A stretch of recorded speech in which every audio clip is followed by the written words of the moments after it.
Assalamualaikum semua. Saya di Johannesburg, Afrika Selatan bersama Yang Amat Berhormat Perdana Menteri untuk sidang kemuncak G20. Jom, saya kongsikan 5 fakta menarik tentang negara hebat ini dan kenapa misi kita ni sangat penting.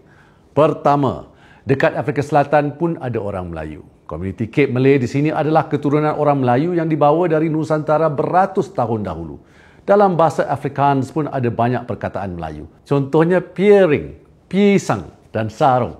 Kedua, ada banyak great white shark di Afrika Selatan. Kalau masa kecil dulu, filem Jaws cukup famous. Ramai yang takut nak mandi laut sebab filem itu.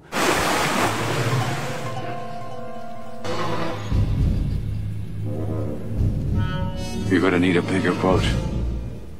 Kalau nak tengok great white shark secara dekat, boleh datang ke Afrika Selatan. You boleh masuk dalam kandang dan lihat jerung berenang mengelilingi kita.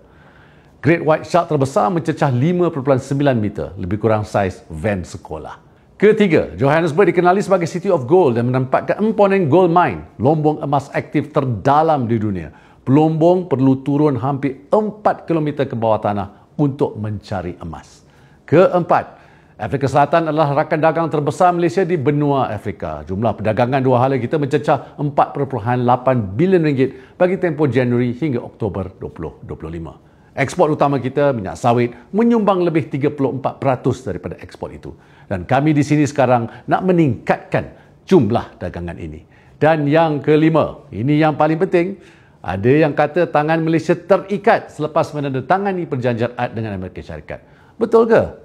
Semua orang tahu hubungan Amerika Syarikat dan Afrika Selatan tidaklah begitu mesra. Tetapi kita tiada masalah mengundang Presiden Afrika Selatan ke sidang kemuncak ASEAN di Kuala Lumpur dan menerima undangan Afrika Selatan untuk menghadiri sidang kemuncak G20.